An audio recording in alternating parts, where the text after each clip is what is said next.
And there are patriots everywhere.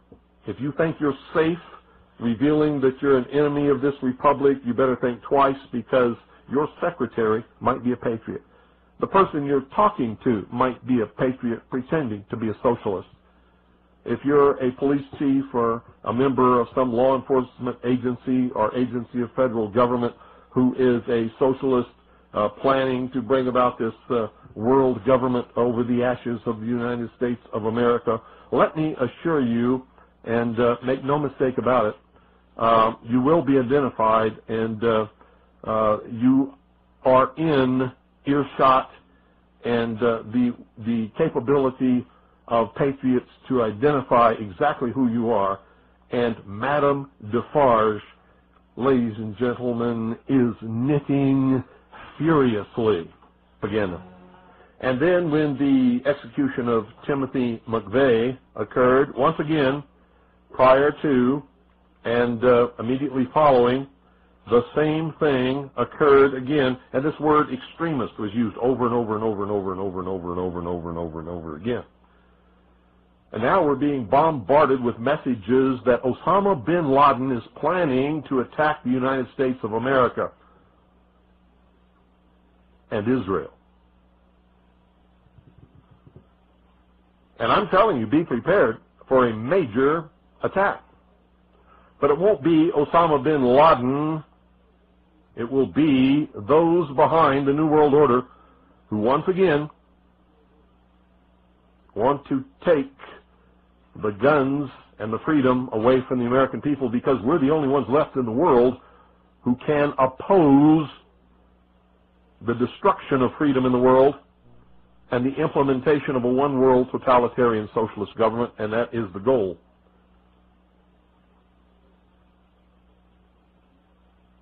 Now, how stupid can you be to believe that Timothy McVeigh was the mastermind of the destruction of the Alfred P. Murrah Federal Building in Oklahoma City, and just he and Terry Nichols, who appears to be somewhat of a fool,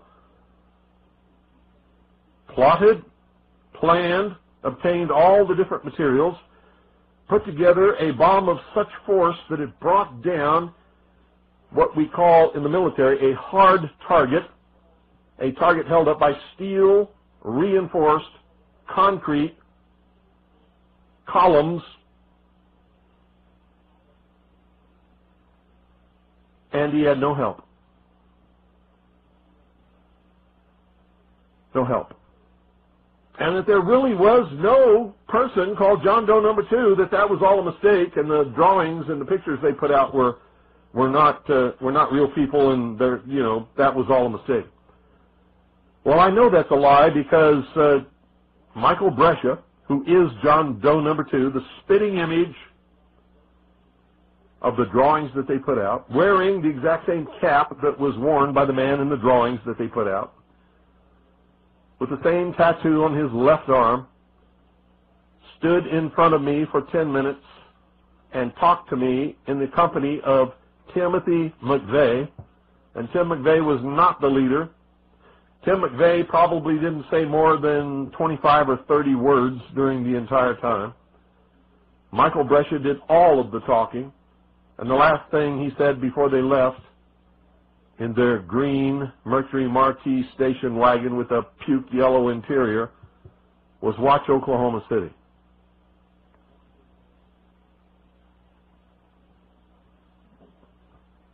If anyone was in charge, at least on that day, it was Michael Brescia, John Doe number 2, not ever Timothy McVeigh. They told us during that conversation that they were setting out on a mission to make things better in this country, and that they had the approval of the United States Army, who had implanted them with computer chips, had given them their blessings, and knew exactly where they were and what they were doing all the time. Michael Brescia showed me a place behind his left shoulder and said there was a computer chip that had been implanted under his skin by the United States Army. I felt it. There was something under his skin. Without a doubt, it was hard. It felt like it was square. It wasn't very big. but I do not personally know what it was. Timothy McVeigh said he had one implanted in his buttock. Timothy McVeigh said he had one implanted in his buttock and wanted me to confirm that it was actually there. I declined for obvious reasons. I wish today that I had not been so squeamish. I wish that I had personally checked his buttock to make sure that there was indeed something implanted where he said that it was. But I did not. So I cannot vouch that there was anything in Timothy McVeigh's buttock, but there definitely was something behind Michael Bresch's left shoulder. Now, lest you think that I'm making all of this up, there were a total of 8 people, including me, not counting Timothy McVeigh and Michael Brescia, in the research center when Tim Lesperance brought them in to introduce them to us. Tim Lesperance is one of those people. His son Peter was there. His wife Katie runs Katie's Country Kitchen. Used to be in St. John's. I believe it's now in Snowflake, Arizona. Granny Gosling was there. She was in her 80s. I don't know if she's still alive or not. I pray and hope that she is. But then she was in poor health, so she may have died since then. Bart Chow, Michael Aponte, his wife Sharon, were all there. They were working on the newspaper, Veritas. They took part in the conversation. They listened. We all gathered round. There were 2 other visitors to the research center that day. One, I believe I can find his identity in our database because he was a member of our intelligence organization and had donated some tables and file cabinets. The other, I don't remember who he was or where he came from or anything. He was just there. Maybe somebody else does. So I was not the only witness there. So, FBI Director Free, you are a damn bull-faced liar when you claim that there is no John Doe number 2 and that you claim that you do not know who he is. He's a federal informant, and that's why shortly after they issued the drawings identifying John Doe number 2, the FBI supervisors told all their agents to stop looking for him and to forget about him. He did not exist. Because all of a sudden they realized that John Doe number 2 was one of their very own informants. And that he was already in protective custody.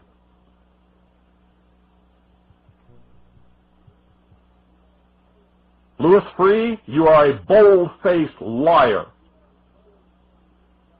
The FBI is a subversive organization, has been for many, many years.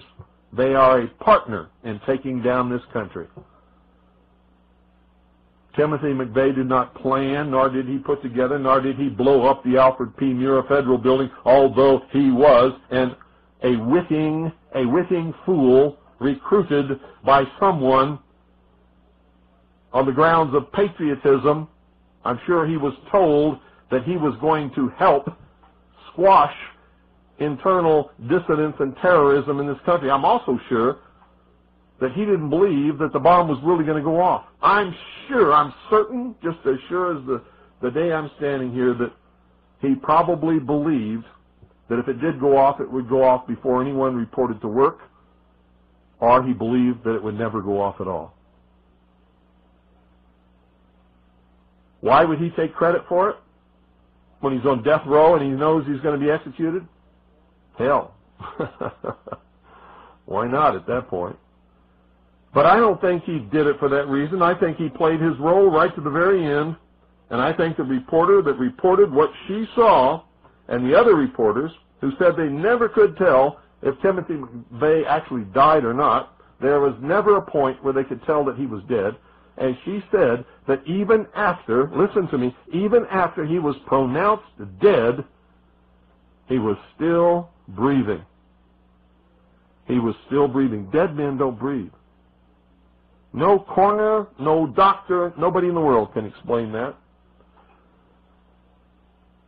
Nobody. Now we know that she is changing her testimony because somebody got to her and she's scared, and you can hear it in her voice. I spoke to her personally, and as soon as I brought up the subject, you could hear her voice changed, and there was fear, deadly fear in her voice.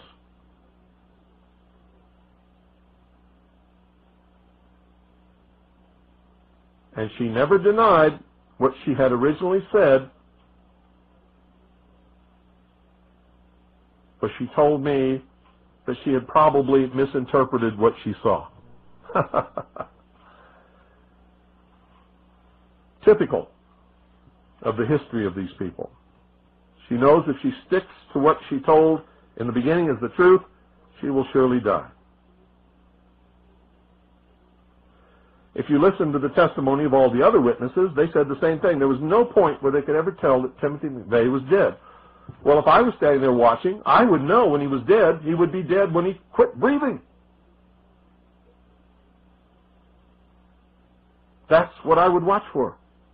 That's what any sane, intelligent person would watch for. But no one who watched Timothy McVeigh's execution could tell us that he ever stopped breathing. Nobody. Nor could anyone tell us that they actually saw a point where they knew that he was dead. Until they were told by the medical examiner who pronounced him dead that he was dead. And then they believed it only because he told them, not because they had any proof that it was true. There was no autopsy. The body went straight from the prison, or so they tell us, to a morgue where it was instantly cremated. How could they do that in a state that requires all homicides to be autopsied? What is a homicide? Any death brought about by the hand of man, including executions. Whoa! How about that? Did you know that the state wherein he was executed requires all homicides to undergo an autopsy? Yet that did not happen in that state. Why? Because the feds claimed jurisdiction, and it was not a state execution. Now, get this, folks. The feds have no jurisdiction over anything that happened in Oklahoma City on April the 19th, 1995. Period. The ground that the federal courthouse sits upon, or the federal building, I should say, was never deeded and ceded by the legislature of the state of Oklahoma to the federal government. Therefore, the federal government had no jurisdiction whatsoever over that crime. The Constitution states unequivocally that a criminal shall be tried in the state wherein the crime occurred.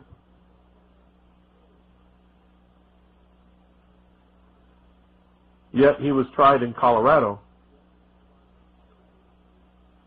Where was he executed? He wasn't executed in Oklahoma or Colorado.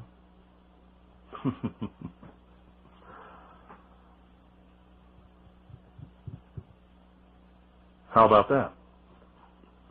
No autopsy, instant cremation. Sound familiar?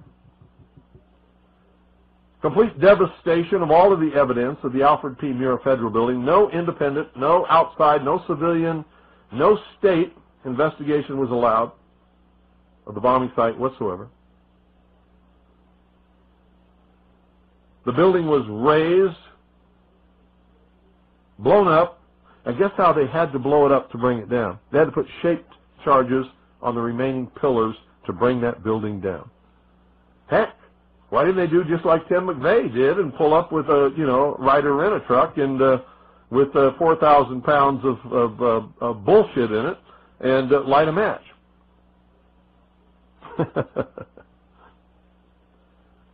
Why indeed? Why didn't they just stack up some fertilizer inside and blow those up? Because you can't blow up a hard target with a cratering charge, which is what fertilizer is. Ammonium nitrate.